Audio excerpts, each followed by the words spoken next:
حوتەمین فستیڤاڵی جێی بارە لە شارۆچکەی خورماڵ ئەنجام درا و چەندین جۆر جێی شاخ و کێوەکانی هەورامان خرایە ڕوو.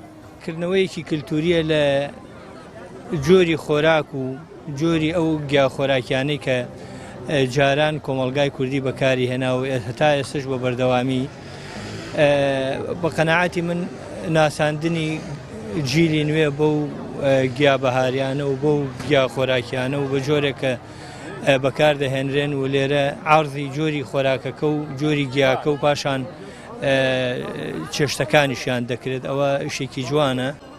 لە حوتەمین فستیڤاڵی جێی بارە 55 خاوەنکار و فرۆشیاری گیابەهاریەکان بەشدار بوون.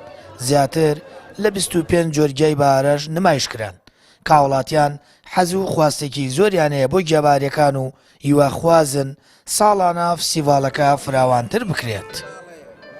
بەڕاستی هەلێکی زۆر باشە بۆ فرۆشیارەکان بۆ دەستی کار و جوڵەیە قاتە ناو بازار لە ڕووی ئابووریەوە ئەو پارەی کە لەواتی بڕوا دەربۆ شتێک لە ناوخوا پارەکە سەرفەکرێتەوە و بە قازانجی هاوڵاتە نەشکێتەوە. ئەم ساڵ فستیڤاڵی گیابەهاریەکان هاتوۆتە قەزای خورماڵ بەو پێی قەزای خورماڵ ناوەندێکی تایبەتە بۆ گیابەهاریەکان و خەڵکێکی زۆری گەشتیاری لە ناوچەکانی دەرەوەی خورماڵەوە ڕوو لە خورماڵ دەکەن ڕوو لە ناوچەکانی هەورامان دەکەن بۆ بەدەستخستنی گیابەهاریەکان لەگەڵ ئەوەشدا کۆمەڵێک گەنجی زۆر لەم شارەدا لەم قەزا جوانەدا ڕۆژانە کاریان ئەوەیە کە بژێوی ژیانیان لەسەر ئەم گیابەهاریانەیە ڕوەکەنە ناوچە شاخاویەکان گیایەکی بەهاری زۆرێنەوە. پێمان وایە خورماڵە ساوەکو پایتەختی ئەنی خۆراکەڕ کوردەواری ڕەسەنەکان وایە جۆرێک لە جۆرەکان وام لە ئامێزی شاخەکانی هەورامانە کە خۆیان سەرچاوەیەکی سەرەکی ئەم گژوجیا بەهاریان بۆ مێدەوەی ئینشەڵا هەم ئەمڕۆ جەوێکی خۆش و شادی بێ بۆ خەڵکی ئەم ناسینی ئەو بەربوومە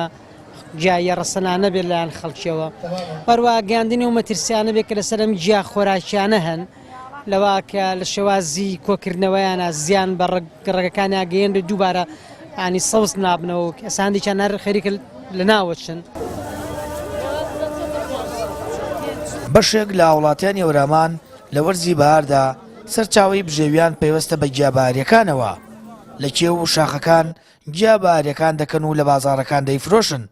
هەبوونی وەها فستیڤاڵێکیش بەگرنگ دەزانن تا لە ڕێگەیەوە بتوان ئەو دان جۆرە گیابەهاری کە ناوچەکان پێی دەوڵەمەندە ساغی بکەنەوە و داهاتێکی ڕۆژانە بەدەست بخەن. سامە فەتاح، کەناڵی ئاسمانی پەیام، قەزای خورماڵ.